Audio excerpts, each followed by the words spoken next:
Hello everyone, कैसे हैं आप सब। मेरा नाम नीलोफर है दोस्तों। वेलकम बैक टू प्रॉक्सी ज्ञान। आई होप आप सब ठीक होंगे।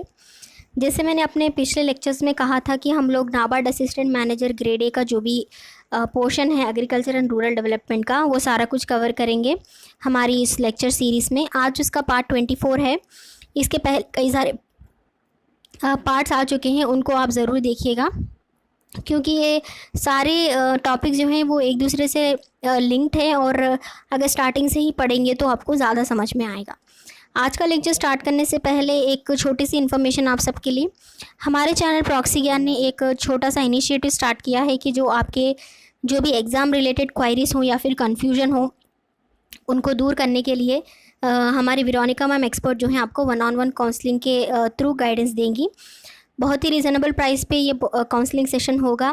अपने टाइम एंड रिक्वायरमेंट के हिसाब से इसको बुक कीजिएगा और अपने कन्फ्यूजन्स को दूर कीजिएगा। और ज़्यादा कुछ इन्फॉर्मेशन आपको जानना है हमारे चैनल के बारे में तो हमारी प्रॉक्सी ज्ञान वेबसाइट जो है उसको ज़रूर विज़िट कीजिए और हमारे चैनल को सपोर्ट कीजिए, लाइक कीजिए, शेयर कीजिए और कमेंट करके ज़रूर बताइएगा कि आपको लेक्चर्स कैसे पसंद आ रहे हैं। तो चलिए आज का लेक्चर हम लोग स्टार्ट करते हैं। आज का जो टॉपिक है वो है farm power and its resources. Farm power मतलब जो भी फार्म में हम लोग टेक्नोलॉजी जो भी यूज़ करते हैं वो कितने टाइप्स की होती है, क्या क्या उसमें पावर्स होते हैं और इसके सोर्सेज क्या हैं, किस द्वारा हम लोग उसको यूज़ करते हैं। तो चलिए उसको पढ़ते हैं। पहले है farm power is an essential input in agriculture for timely field operations for increasing production and productivity of land. जो भी फार्म पावर होता है, डिफरेंट टाइप्स ऑफ पावर्स इसमें कवर होंगे और आगे चलकर हम उसको डिटेल से पढ़ेंगे। पहले इसका डेफिनेशन देख लेते हैं।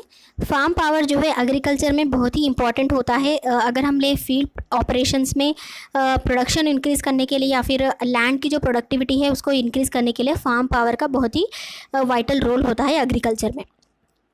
It is used for operating different types of machinery like tillage, planting, plant protection, harvesting and threshing machinery and other stationary jobs like operating irrigation equipments, threshers, shellers, cleaners, graders etc. Farm powers में भी different types of operating systems होते हैं, जैसे tillage हो गया, soil का हम लोग टिलेज करते हैं, या फिर प्लांटिंग ऑफ सीडलिंग्स हो गया।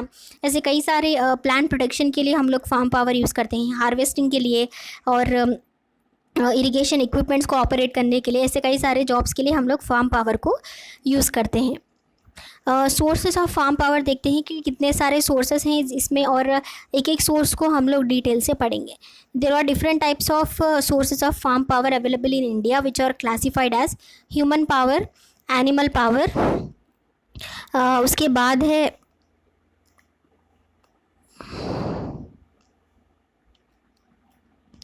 मैकेनिकल पावर जो कि जिसमें हम लोग ट्रैक्टर्स, पावर टिलर्स और ऑयल इंजन्स को मिलाकर हम लोग मैकेनिकल पावर्स में यूज़ करते हैं। जो कि जो भी मैकेनिकल पावर होता है ट्रैक्टर्स में, उसमें हम लोग जो भी फ्यूल होता है उसको डालते हैं, लिक्विफाइड फ्यूल, वो कन्वर्ट करके हमें मैकेनिकल वर्क के हिसाब से आउटपुट देता है। उसके बाद है इलेक्ट्रिकल पावर। इलेक्ट्रिकल पावर में भी डिफरेंट टाइप्स ऑफ जो भी मोटर्स होते हैं इलेक्ट्रिक्स के, वो हम लोग यूज़ करते हैं। मेनली हम लोग इरिगेशन पंप्स में यूज़ करते हैं या फिर फ्रूट प्रोडक्शन के लिए यूज़ करते हैं, स्टोरेज में भी यूज़ करते हैं इलेक्ट्रिकल पावर को। उसके बाद है रिन्यूएबल एनर्जी। रिन्यूएबल एनर्जी में हम लोग बायोगैस यूज़ करते हैं और सोलर एनर्जी और विंड एनर्जी, जो भी नेचुरली हमको एनर्जी मिलती है उसको भी हम लोग इसमें यूज़ करके इसका फ़ायदा उठा सकते हैं।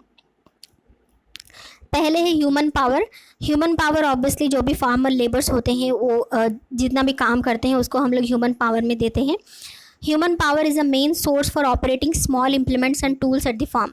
जो भी ऑब्वियसली ह्यूमन पावर जो है मेन सोर्स है स्मॉल इम्प्लीमेंट्स एंड टूल्स जो भी एग्रीकल्चर में यूज़ होते हैं उनको चलाने के लिए। Stationary work like shaft cutting, lifting, water, threshing, winnowing etcetera और also done by manual labour. जो भी कटिंग होती है, लिफ्टिंग होती है, थ्रेशिंग होती है, इन सारी चीज़ें जो है ह्यूमन पावर से ही पॉसिबल होते हैं। मोस्टली ह्यूमन पावर ही हम लोग यूज़ करते हैं। अगर कहीं भी ज़रूरत पड़े तो हम इसमें मैकेनिकल या फिर इलेक्ट्रिकल पावर भी यूज़ करते हैं, लेकिन human power is a main source. Okay, और also done by manual power. An average man can develop maximum power of about 0.1 HP for doing farm work. जो भी एवरेज मैन जो है वो मैक्सिमम पावर जितना भी HP जो है वो फार्म वर्क का कर सकता है। तो इससे पता चलता है कि ह्यूमन पावर जो है बहुत ही इम्पॉर्टेंट है। नेक्स्ट है एनिमल पावर। एनिमल पावर में जैसे पहले जो टेक्नोलॉजी आने से पहले जो भी फार्मिंग जो था उसमें मेन सोर्स था एनिमल का, जो भी प्लविंग था या फिर रेसिड्यू साफ़ करना था, ऐसे कई सारे गेजिंग के लिए या फिर कई सारी चीज़ों के लिए हम लोग एनिमल को ही यूज़ करते थे। तब 19th सेंचुरी या फिर अर्ली 20th सेंचुरी में जब टेक्नोलॉजी का एडवांसमेंट्स हुआ था, तब से हम लोग टेक्नोलॉजी को यूज़ करते हैं। उसके बाद एनिमल्स का या फिर मैनुअल लेबर का जो भी ज़रूरत थी वो कम हो गई। तो एनिमल पावर भी सिग्निफिकेंट है। Power developed by an average pair of bullock about 1 HP for usual farm work. Bullocks are employed for all types of farm works in all seasons. जो भी बुल्लक्स होते हैं उनको हम लोग कई सारे टाइप्स ऑफ फार्म वर्क्स में यूज़ करते हैं। और power developed by an average pair of bullocks जो है 2 बुल्लक्स को हम लोग अगर काम में फार्म के काम में लगाएं तो वो अबाउट 1 HP का काम करते हैं यूजुअल फार्म वर्क। तो इससे पता चलता है कि एनिमल जो है और भी ज़्यादा सिग्निफिकेंट है।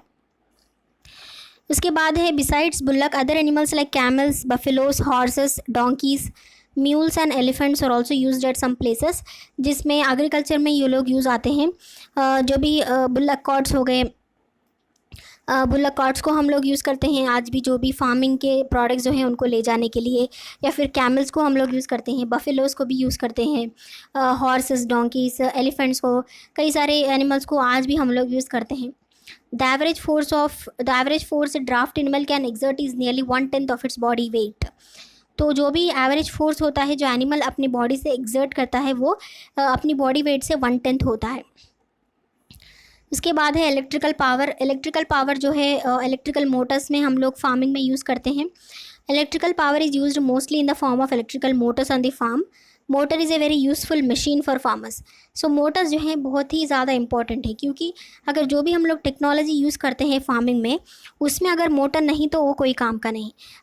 चाहे वो इरिगेशन पंप्स में हो गया, उसमें बहुत ही मोटर जो है बहुत ही इंपॉर्टेंट है। अगर मोटर नहीं तो इनफैक्ट वो चलेगा ही नहीं, राइट। तो इरिगेशन पंप्स में उसको यूज़ करते हैं। ट्रैक्टर्स में भी होता है मोटर, इंजन होता है। और इरिगेशन में या फिर ड्रिप इरिगेशन, स्प्रिंकल इरिगेशन, उसमें भी हम लोग छोटे छोटे मोटर्स यूज़ करते हैं। सबमरीन इरिगेशन जिसे हम लोगों ने पहले पढ़ा था, सबमरीन इरिगेशन में मोटर जो है वो वाटर के अंदर अंडरग्राउंड में होती है। तो कई सारे मोटर्स जो हैं बहुत ही इंपॉर्टेंट होते हैं, क्योंकि वो मेन बेसिक होता है किसी भी मशीन को चलने के लिए। Motor is a very useful machine for farmers. It is clean, quick and smooth running. इससे क्या होता है काम जो है एफिशिएंसी हो जाता है और स्मूथली जो है विदाउट एनी प्रॉब्लम काम हो जाता है। It's maintenance and operation needs less attention and care. इसकी मेंटेनेंस और केयर जो भी कॉस्ट होती है, ऑपरेटिंग कॉस्ट, वो भी ज़्यादा नहीं होती है। तो फार्मर्स जो है इसको अच्छी तरह से ईजीली अफोर्ड भी कर सकते हैं। तो ज़्यादातर फार्मर्स इलेक्ट्रिकल पावर को ही प्रेफर करते हैं। The operating cost remains almost constant throughout its life. Electrical power is used for water pumping, dairy industry, cold storage, farm product processing, fruit industry and many similar things. Electrical power जैसे मैंने कहा irrigation में water को pump करने के लिए, dairy industries में भी यूज़ करते हैं, जो भी हम लोग स्टोर करने के लिए यूज़ करते हैं कोल्ड स्टोरेज में, उसमें भी मोटर्स होते हैं, बड़े बड़े रेफ्रिजरेटर्स में। फार्म प्रोडक्ट प्रोसेसिंग, जो भी प्रोडक्ट प्रोसेसिंग होता है उसमें भी मशीनरीज़ में हम लोग यूज़ करते हैं। फ्रूट इंडस्ट्रीज़ में भी यूज़ करते हैं। ऐसे कई सारे सिमिलर थिंग्स में हम लोग फार्म जो भी इलेक्ट्रिकल पावर होता है उसको यूज़ करते हैं। तो आज के लिए इतना ही दोस्तों। आई होप आपको आज का लेक्चर पसंद आया होगा। एक क्विक रिवीजन कर लेते हैं। आज हमने देखा फार्म पावर और उसके सोर्सेस क्या क्या होते हैं। फार्म पावर जो है हमारे फार्मिंग के लिए बहुत ही इंपॉर्टेंट होता है, मेनली फार्मर्स की ज़िंदगी में बहुत ही अहमियत रखता है फार्म पावर। फार्म पावर में भी हमने देखा different types of farm powers देखे। पहले होता है ह्यूमन पावर।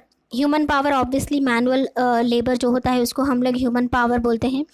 ह्यूमन पावर में क्या होता है, जो भी छोटे मोटे काम होते हैं वो लोग मैनुअली कर लेते हैं, जैसे कटिंग हो गया, जो भी ग्रास होती है या फिर प्लांट्स के हार्वेस्ट होने के बाद कटिंग हो गई, उनको कट करने में या फिर थ्रेशिंग में, ऐसे कई सारी चीज़ों में हम लोग ह्यूमन पावर यूज़ कर लेते हैं।